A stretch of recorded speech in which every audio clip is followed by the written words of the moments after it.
Well, like I said all the time, he's different around y'all. Oh, I appreciate Like it. in my room, he don't shut up.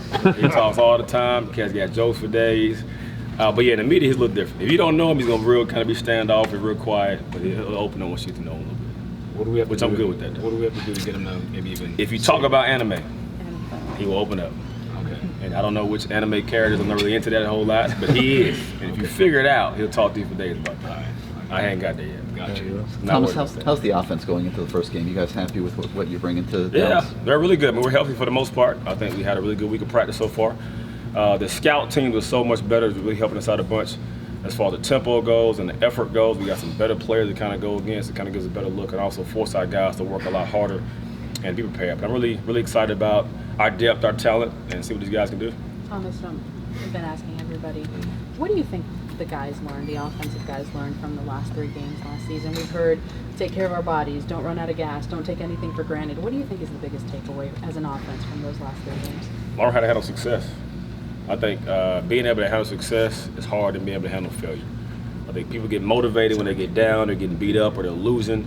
But I think when everybody's patting you in the back and telling you how good you are, or you see your name in the paper, and it's highlights, it's kind of easy to kind of get comfortable and the fundamentals go away. So hopefully those guys learn from that.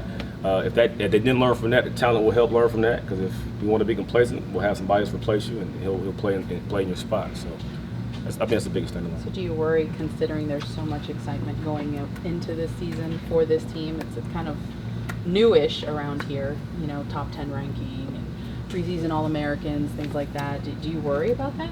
Me personally, I don't worry because I don't pay attention to media at all. But do you worry about them worrying about it? A little bit.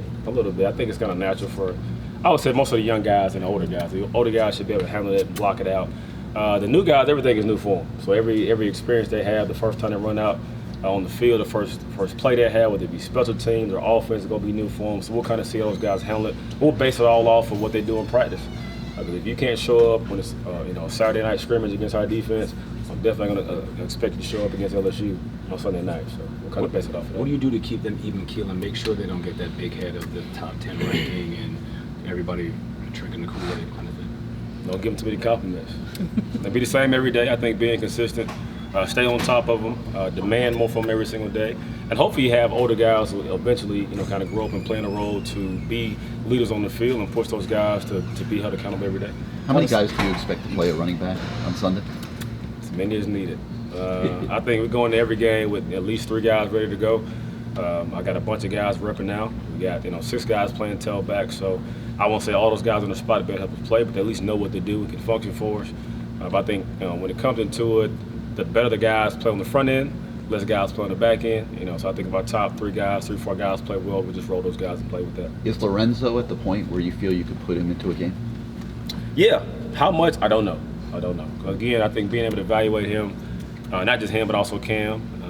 Those 2 young guys are very talented, super talented guys, but just being able to understand the way we do things here in Miami, the way we kind of function day in and day out. And also when it comes to running backs, it's more about what you do when the ball's not in your hands.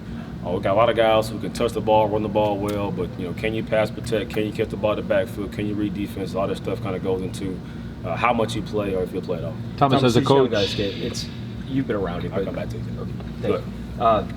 Uniforms kind of pump up young guys, whether it's high school or whatever recruiting game. But you guys have these new uniforms coming out Sunday night. What do you think the reaction will be like from the players? I mean, they're already going to be excited about playing that game. Well, I mean, different generation. I wouldn't say different because my generation, like we had black jerseys one time. We got pretty excited about that when we beat up on some cats. But because of the black, I won't say because of it, but they obviously added to it. I would say not just the young guys, but all those guys. Old guys get excited about uniforms, especially they look good. The meaning behind it, obviously, to me, I care more about than that's the combination of it. I love our natural uniforms. I'm going to little wrinkle here and there. So. Thomas, hopefully that's not going to be a big factor in how this game goes at all. If it is, I'm going to be probably pretty upset. as a coach, what do you feel? How do you feel about playing such a big game to open the season? You got to be worried about the young guys and all that as it is now on that stage and that. Well, I'm excited about it. I think our guys are excited about it. I think it's a great opportunity for us to come out on primetime TV, only game on TV. Everybody's going to be watching and see how those guys respond and show up. I think we're ready for the moment. I'm also excited to see how good we are at the gate. We'll have to, see how long if we're really good or not. If it's all hype or if it's not hype, you learn it in a hurry. But I'm not. I tell our guys all the time that we don't coach scared. I want those guys to play scared. Even from a coaching standpoint, when it comes to rotation about who plays and who doesn't play, if you trust a guy, put him in the game. I don't care if he just got here, if he's been here 4 years. If he can help us win and you trust him, put him in rotation. Considering proximity, considering the proximity to Arlington, do you expect it to be a predominantly LSU crowd? And if so, will that force you guys to go to the silent count?